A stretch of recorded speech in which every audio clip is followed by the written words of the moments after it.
fatias aumentam de tamanho. Esta é uma figura que está na página 34. Diz São Luís: é preciso notar ainda que nossas obras, passando pelas mãos de Maria, recebem um aumento de pureza e, por conseguinte, de mérito e de valor satisfatório e impetratório.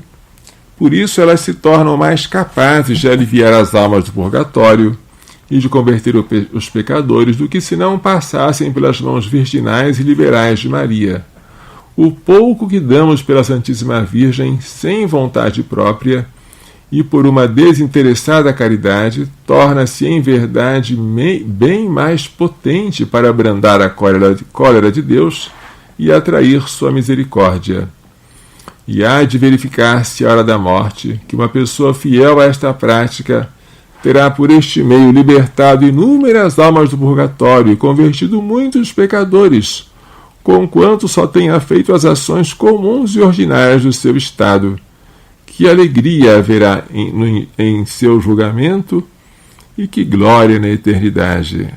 Quando você já se consagrou a Maria, você não sabe o que ela vai fazer com o bem que você fez e com o mal que você sofreu. Mas uma coisa é certa: ela vai dar a melhor destinação possível para a glória de Deus. E o valor vai ser bem maior do que se você próprio oferecesse por suas mãos, se você não tivesse entregue nas mãos dela. E o que fazemos com os nossos méritos por justiça, os méritos de condigno? Nós também entregamos a Maria, não para que ela os comunique a outra pessoa, porque eles são intransferíveis, mas para que ela os conserve, aumente e embeleze. Em O Segredo de Maria e no Tratado, São Luís explica: põe-se por essa devoção os méritos próprios nas mãos da Santa Virgem, mas é para guardá-los, aumentá-los e embelezá-los, pois nós não podemos comunicar uns aos outros nem méritos da graça santificante, nem da glória. O Segredo de Maria, número 31. Ela embeleza nossas boas ações, ornando-as com seus méritos e virtudes. É como se um Campônio, querendo ganhar a amizade do rei, se dirigisse à rainha e lhe apresentasse uma maçã, que representasse todo o seu lucro, e lhe pedisse que oferecesse ao rei. A rainha, acolhendo a pobre dádiva do camponês, punha no centro de um grande e magnífico prato de ouro e apresentava-o assim ao rei da parte do ofertante. Nestas circunstâncias, a maçã, indigna por si mesma de ser oferecida ao rei, torna-se um presente digno de Sua Majestade devido ao prato de ouro e à importância da pessoa que a apresenta. Tratado da Verdadeira Devoção, número 147. E quando a gente fala sobre esta devoção e esta entrega e esta renúncia, começam a surgir dúvidas. E no livrinho, nesta edição do Livro de Ouro ao Alcance de Todos, colecionei 10 dúvidas com as respectivas respostas, para que você possa, de fato, se sentir bem desembaraçado nesta devoção. Se apesar disso você continuar com uma dúvida extra, fale-me, para que eu possa esclarecê-la na medida das minhas possibilidades. Primeira dúvida: se eu me entregar tudo a Maria, como poderei socorrer os pecadores, as almas do purgatório, os meus parentes, os meus amigos? Pois eu não poderia aplicar minhas boas obras na intenção deles. Resposta: você acha que sabe repartir o bolo melhor do que Maria? Acha que entregando seus méritos todos a ela, ela se esquecerá de algum daqueles que você ama? Será que ela deixará de socorrer os pecadores, as almas do purgatório, seus parentes e seus amigos, só porque você confiou a ela todos os seus bens espirituais? Claro que não. Como escravos de Maria, aí sim é que você e seus amigos serão bem servidos. Aí é que vocês receberão melhores e mais saborosos pedaços do bolo. Lembre-se que não é costume de Maria servir com parcimônia, com economia.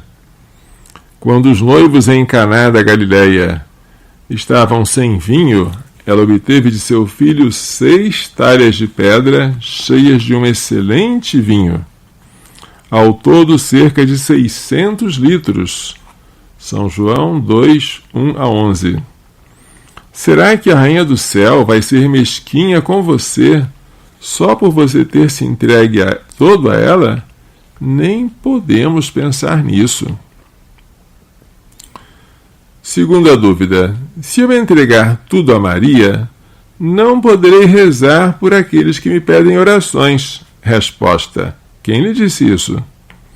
O escravo consagrado a Maria pode e deve rezar muito, e pode pedir por todas as pessoas que lhe pedem orações. Uma só coisa ele não pode: aplicar o valor desta ou daquela obra boa por esta ou aquela intenção. E isso é a tarefa da Santíssima Virgem. Em outras palavras, em vez de oferecer uma Santa Missa por uma alma do purgatório, 1/3 pela conversão de um pecador e uma esmola pela saúde de sua mãe, você entrega tudo, a Santa Missa, o terço, a esmola, a Maria. E depois pede a ela que se lembre daquela alma do purgatório, da conversão daquele pecador, da saúde da sua mãe. E é claro que ela vai se lembrar, mas a divisão quem faz é ela.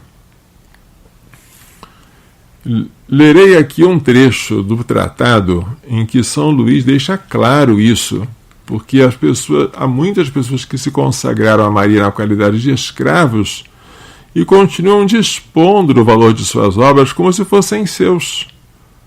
E não é verdade.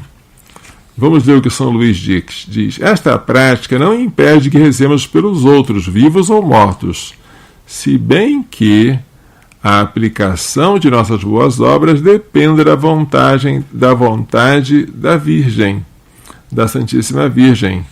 E bem ao contrário, esta circunstância nos levará a rezar com muito mais confiança, do mesmo modo que uma pessoa rica, que tivesse doado a um grande príncipe todos os seus bens, rogaria com redobrada confiança a esse príncipe que lhe beneficiasse algum amigo necessitado.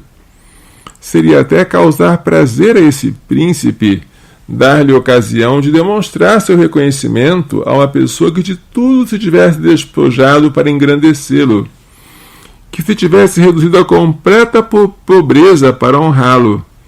O mesmo se deve dizer de Nosso Senhor e da Santíssima Virgem. Eles jamais se deixarão vencer em reconhecimento. Que deverei fazer, como consagrado a Maria, se alguém me pedir para rezar o terço em sua intenção? Resposta: reze 1/3 além daqueles que você normalmente reza e entregue tudo a Maria, sem especificar nenhuma intenção. Depois rogue à Santíssima Virgem que se lembre daquele que lhe pediu oração. Será ela quem vai decidir quais méritos seus, de congruo, serão aplicados por aquela pessoa, mas fique certo de uma coisa: seu amigo vai ganhar muito mais do que ganharia se você simplesmente rezasse 1/3 e oferecesse por ele. Quarta dúvida: e se eu, por dever de ofício, for obrigado a aplicar o valor de alguma obra por determinadas intenções? Resposta: fique tranquilo. Esta consagração não prejudica as obrigações de Estado que você tem no presente ou possa ter no futuro. Por exemplo, um pároco é obrigado pelo direito canônico a celebrar todos os domingos e festas de preceito uma Santa Missa na intenção de seus paroquianos. Para atender ao pedido dos fiéis, também ele pode colocar intenções especiais na Santa Missa. Um penitente pode receber do confessor a tarefa de fazer uma hora santa na intenção do Santo Padre. Tudo isso o escravo de Maria pode fazer sem o menor escrúpulo de consciência, pois nestes casos são intenções impostas por outros que ele deve aplicar. Nada ele está fazendo por vontade própria. E a obediência agrada muito a Deus e a Maria Santíssima. Quinta dúvida. Um familiar meu faleceu.